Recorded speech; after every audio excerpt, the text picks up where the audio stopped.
என்னங்க எல்லாரும் இந்த சோசியல் மீடியாவுல வந்து குமுறுறாங்க, அழுகுறாங்க, அ கதர்றாங்களே! ஏன் என்ன ஆச்சு? எப்ப பார்த்தாலும் என்னன்னா, அண்ணாமலை குல்லா போட்டுட்டாரு. பிஜேபியில இருந்த வரைக்கும் பொய்யான முகமா, இப்ப தான் உண்மையான முகமா? யோவ்! அண்ணாமலைனாலே எப்பொழுதுமே ஒரே முகம் தான்யா. அவருக்கு இப்ப அப்பன்லாம் கிடையாது. ஓப்பன் டாக் தான். உன்னால முடிஞ்சத நீ பண்ணு. என்னால முடிஞ்சத நான் பண்றேன். அவரு சரியா தாங்க பண்றாரு. அவரு பண்றதுலலாம் எதுவும் தப்புலாம் இல்ல.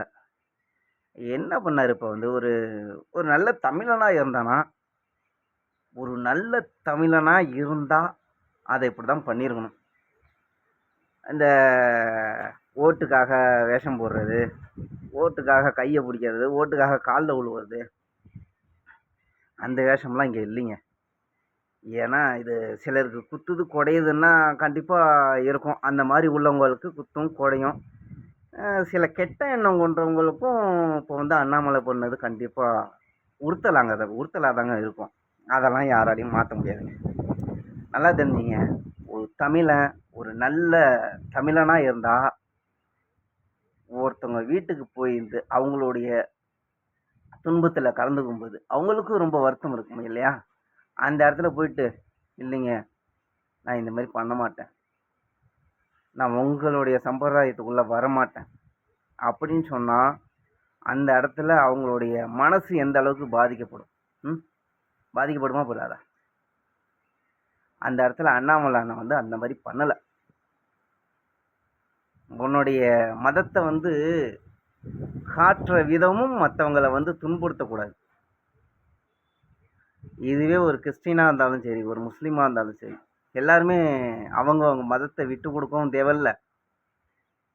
மத்தவங்க மதத்த வந்து இழிவுபடுத்தவும் தேவையில்ல. என்ன பொறுத்தவரை எல்லாம் ஒரே சாமி தான். சாமிய கும்பிடுற விதம் மட்டும் தான் மாறுபட்டிருக்கு. அதனால வந்து இந்த பொய்யான முகம், உண்மையான முகம் அப்படின்லாம் சொல்லிட்டு திரியாதீங்க. அவரு பண்ணுனதுல ஒரு தப்பும் இல்ல. அப்படியே பார்த்தாலும் அவர் வந்து சாமிய நம்ம ஹிந்து மதத்துல எப்படி கும்பிடுவோமோ, அந்த மாரி தான் கும்பிட்டுருக்காரு. என்ன மேல வந்து குல்லா போடுறதுக்கு பதில் கர்ச்சீப் கட்டியிருக்காப்புல. ஏன் அதுல என்ன தப்பு? அதுல என்ன தப்புங்கிறேன். மத்தவனுங்கள மாரி அப்படியே ஓட்டுக்காக தன்னை வந்து ஃபுல்லா மாத்திக்கிட்ட மாரிலாம் இல்லைல்ல அதுல. அப்படி பண்ணியிருந்தா கண்டிப்பா நானும் அது தப்புன்னு தான் சொல்லியிருப்பேன். ஏன்னா ஓட்டுக்காக இவரு வந்து சில கீழ்த்தரமான வேலையெல்லாம் செய்றாங்க அப்படின்னு நான் நெனச்சிருப்பேன். இல்லையே, அங்க எதுவுமே பண்ணலையே. ஹிந்து மதத்துல எப்படி சாமிய கும்பிடுவோமோ, இந்து மதத்துல எப்படி வணங்குவோமோ, அதே மாரி தானே பண்ணியிருக்காரு. நம்ம செய்யற விஷயம் வந்து மத்தவங்கள வருத்தப்படக்கூடாதுங்க. அவங்க கில்ட்டியா ஃபீல் பண்ணக்கூடாது.